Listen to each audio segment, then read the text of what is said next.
Gregory Isaacs, I would say, was the most quick-witted human being I have ever met in my life. I remember we were at Dynamic Sounds and we were recording an album. I think it was Private Beach Party. And I think one of the songs, I think he called the song Nick of Time. And I said to him, Gregory, why name Nick of Time? He said, "God, me just make it up now the Nick of Time." Gregory went to sign with Virgin and he went to England. And he called me. I said, dog, me raise up good food, Who me figure for England, I get it back to Jamaica. And I said, all right, I'm link the people them. He said, when you go pick up the money, it's a grace bag, 2 grace bag of money. The Gregory said, take out what you want out. Take what you want out, right? And I take out, how much me take out? 2 or 3,000. I'm come rent this place because the man was renting this place. I'm sacking. Let's start work, That's the thing.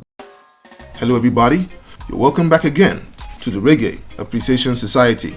In the history of reggae music, there have been many singers with charm and vocal dexterity, but no other artist in the history of the genre comes close to the swagger, stage presence, and seductive magnetism of Gregory Isaacs.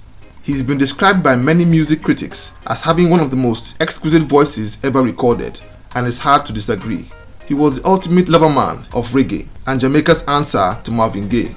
He went by many nicknames, and he was called the Cool Ruler because unlike his contemporaries, whenever he was performing, he hardly skanked or threw his dreadlocks around. Instead, he grooved gently with his chest out like a general, addressing his subjects. And whenever his shows were at the climax, he would grind his hips or cock his head to one side, raise an arm, and let it fall in tandem with the beat, provoking a chorus of screams from the audience, mostly the ladies who often flocked to his shows. He was also called the Lonely Lover due to his aching vocals about love and loss. And for a lover boy, his lyrics always hinted at a certain sensitivity. He shunned boastful machismo and always approached romance from a vulnerable point of view. His romantic escapades weren't limited to his music, as he left behind 12 children and 2 wives. He was also an avid reader of the Mills and Boon's romance novel series, and in his time, he was renowned for his excellent dress sense, always decked out in superb suits and trademark hat, complete with personalized gold jewelry. But despite being known for his love songs, he was equally militant and rolled out conscious tunes like Mr. Cop, Rasta Business, and Slave Master.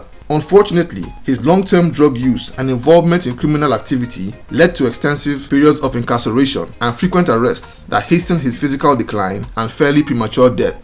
And let's take a look at the life and times of Gregory Isaacs. Gregory Isaacs was born on July 15, 1950 on Fletcher's Island in Kingston, Jamaica. His father left the family for the US when he was still very young, so his mother raised him and his brother Sylvester in the tough streets of Denham. He showed a natural flair for singing as a child and was inspired by American soul singer Sam Cooke. He, however, modeled his singing style after his mother's, who always sang while doing household chores. He and his brother began to take part in local singing contests, and he got his first real start on a local radio talent show called the Via John's Opportunity Hour. This made him catch the attention of legendary singer and producer Bonnie Lee, who paired him with another singer, Winston Sinclair, to record a song called Another Heartbreak in 1968. The song, however, got no attention, and he left to join a group called the Concords, which also failed to make any impact and folded in 1970. He continued as a solo artist, and in 1973 chose to establish his own record store and label, which he named African Museum. He then joined forces with a young singer called Errol Dunkley, and this new business seemed to do the magic, as the duo's first song, titled My Only Lover, became an instant hit that opened the floodgates to a slew of hit songs. Between 1973 and 1976, Isaacs released more material than most artists do in a lifetime, just like his close friend Dennis Brown, and every release was a hit and absolute classic. His early decision to take control of his enterprise showed his business savvy side and was the launchpad for a successful career.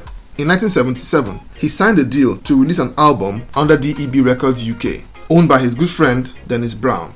The album was called Mr. Isaacs, and it introduced Britain to his music and was the foundation for that country's love affair with Lovers Rock. And Britain remains the world capital of that branch of reggae music until this day. His successful entry into the UK market caught the eye of Richard Branson's Frontline Records, a subsidiary of Virgin Records, which signed him up in 1978. Under this new label, he released Cool Ruler that same year. It was a busy year for him as he was given a role in the classic Jamaican movie Rockers, where he played Jatut. He was also a headliner at the first edition of the annual Reggae Sunsplash.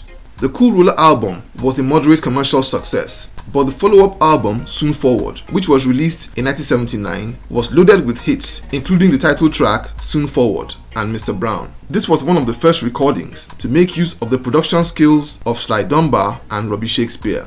Frontline Records failed to renew his deal, but by then, Isaacs was already an established star. He released his next album, Lonely Lover, in 1980 under Charisma Records, and followed that up in 1981 with More Gregory. Both albums were backed by a magnificent band called the Roots Radics, a lineup assembled masterfully by Isaacs. Isaacs' sound with this new backing band was simply spectacular and caught the eye of Island Records, which signed him to their Mango subsidiary. I'm sure Richard Branson would have been kicking himself, as Isaacs repaid his new label's faith with his most successful album and undisputed masterpiece in Night Nurse. The album was a monster hit when it came out in 1982, but just as Isaacs was reaching the pinnacle of success and Night Nurse was taking over the world, he was locked up in a Jamaican police cell for cocaine possession and for being found with an unlicensed firearm at his home. He was released by the end of 1982 and immediately entered the studio, where he poured out his prison experiences into the songs that formed the tracks for his next album, Out There, released in 1983. Now out of jail and free as a bird, Isaacs went on to perform a series of magnificent and awe-inspiring shows over the next year, like 1983's standout show at the Reggae Sunsplash and his legendary outing at the Brixton Academy, London in 1984, where he worked, teased, and tantalized his audience to submission. In my humble estimation, the show at the Brixton Academy is one of the top 5 reggae stage performances of all time. By the early 80s, dancehall with its super toasters like Yellow Man and Barrington Levy had stolen the spotlight from roots reggae vocalists like Isaacs and his pal Dennis Brown. So Isaacs and his contemporaries worked hard to flood the record stores and airwaves with as much of their material as possible. It's been estimated that Gregory Isaacs released as many as 500 albums in his 40-year career. This binge ultimately affected the quality of his music. He was still cranking out great songs like the superb Let's Go Dancing and his duet with Dennis Brown called Two Bad Superstars Meet in 1984. He kept making music consistently up into the 2000s and even made 2 albums with his son Kevin, but he was clearly struggling and could hardly impress audiences like he used to do at live shows. He also began to acquire the unwanted reputation of being unreliable, all due to his continued and worsening drug use.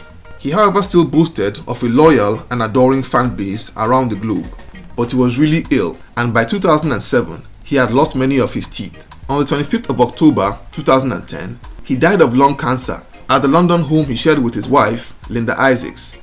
After his death, there was controversy over who the real Mrs. Isaacs was, as 2 women came forward claiming to be his number one. June Ann Isaacs, who married Gregory in December of 1983, revealed they had been separated in 2003 but never got divorced. She was still living in their matrimonial home in Jamaica at the time of Isaacs' death and claimed not to be aware of Gregory's marriage to Linda and maintained that Linda and Gregory were merely business partners. Linda Isaacs, on the other hand, seems to be the face of Gregory's business interests and is also the CEO of the Gregory Isaacs Foundation in the UK. Gregory Isaacs lived an amazing life and was a man of many parts: artist, businessman, and lover. A truly iconic figure in reggae history with a special place in the hearts of the fans. In Gregory's own words in a 2001 interview, "Look at me as a man who performed works musically, someone who uplifted people that needed it, whether mentally, physically, or economically. A man who told the people to live with love because only love can conquer war, and to understand themselves so they can understand others." So there you have it. Thank you for watching the video today. Please leave a like, subscribe, and until next time, God bless.